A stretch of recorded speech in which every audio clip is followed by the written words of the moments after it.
आपको सिलेबस को फॉलो करना है, किताबों को फॉलो नहीं करना है।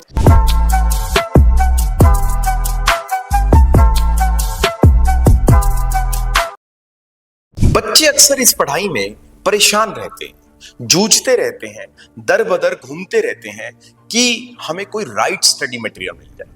राइट स्टडी मटेरियल जैसा क्या होता है? बच्चों, मैं आपसे एक सवाल पूछना चाहता हूं, क्या आपको कभी किसी टॉपर ने किसी एक पर्टिकुलर सब्जेक्ट की कोई और किताब बताई? आप पाएंगे जितने भी टॉपर लगभग पिछले 5 से 10 साल से निकल रहे हैं, उनकी किताबों में हार्डली 10% से भी ज्यादा का डिफरेंस नहीं है, और आप लोग राइट स्टडी मटेरियल चूज कर रहे हैं। एक बड़ा अच्छा शेर है कि मैं दर बदर घूमता रहा कल की तलाश में, शाम होते होते मेरा आज ही खो गया। तो राइट स्टडी मटेरियल क्या है?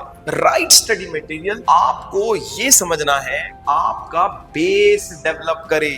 राइट स्टडी मटेरियल वो है जो आपको लूसिड हो।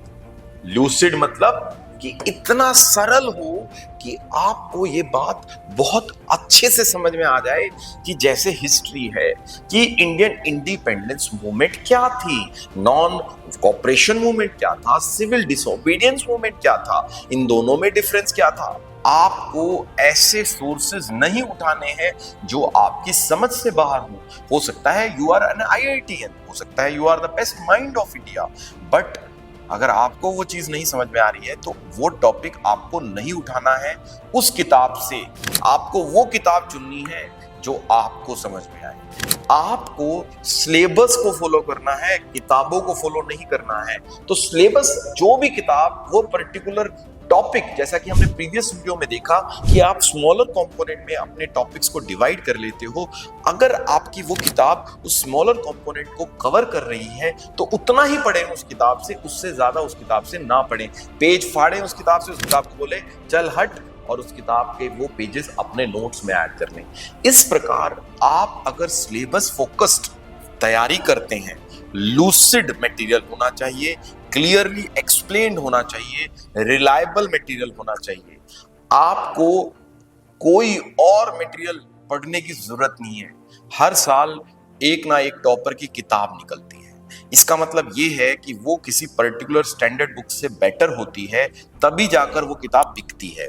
यानी इसका मतलब क्या है कि स्टैंडर्ड बुक के बजाय वो किसी एक पर्टिकुलर नोट्स पे रिलाय करने की बजाय, एक पर्टिकुलर बुक रिलाय करने की बजाय अपने नोट्स खुद बनाते हैं, और बेस बनाने के बाद उनको एडवांस बुक से, एडवांस रीडिंग से ग्रेजुअली डेवलप कर। अगर मैं बात करूं हिस्ट्री की, तो हिस्ट्री में आजकल जो क्वेश्चन पूछे जा रहे हैं, चाहे वो प्रीलिम्स हो चाहे वो मेंस हो, तो इंटीग्रेटेड ज्योग्राफी के साथ, इंटीग्रेटेड सोसाइटी के साथ, इंटीग्रेटेड प्रीलिम्स में लोकेशंस के साथ पूछा गया है। तो आपको क्या करना है कि संजीव सान्याल की लैंड ऑफ 7 रिवर्स है, जो बुक इंटीग्रेटेड वे में कि हिस्ट्री और ज्योग्राफी दोनों को मिलाकर बताती है।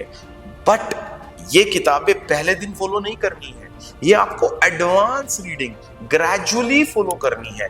पहले आपको अपना बेस बनाना है, किसी भी किताब से बना लो। हिस्ट्री की 4 किताबें नहीं पढ़नी है, हिस्ट्री के लिए एक ही किताब पढ़नी है, पर मल्टीपल टाइम्स पढ़नी है, जिससे आपका बेस डेवलप हो जाए। मेरे एक दोस्त से मैंने पूछा कि भाई तेरी इतनी अच्छी मेमोरी कैसे है? उसने मेरे को बताया कि मेरे को ये बता भाई, जब घर पे पेंट कराता है तो क्या एक बार में पेंट उस दीवार पर जम जाता है? मैंने कहा नहीं जमता है। एक पेंट जमाने के लिए आपको 1 से 7 बार कोटिंग करानी पड़ती है। इसी तरह आपका दिमाग काम करता है, परत दर परत वो मेमोरीज बिल्ड करता है। वो मेमोरी आपको मदद करती है उस पर्टिकुलर कंपोनेंट को बेस्ट बनाने। आपको एक चीज का खास ध्यान रखना है, आपको एक टॉपिक एक किताब से पढ़ना है और उसी को ही बार बार रिपीट करना है, उसी माइक्रो कंपोनेंट, उसी बुक से।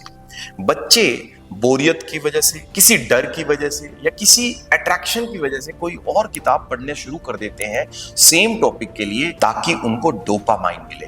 बोरियत से हर कोई भागता है, इस वजह से आप एक पर्टिकुलर किताब पर स्टिक नहीं रहते।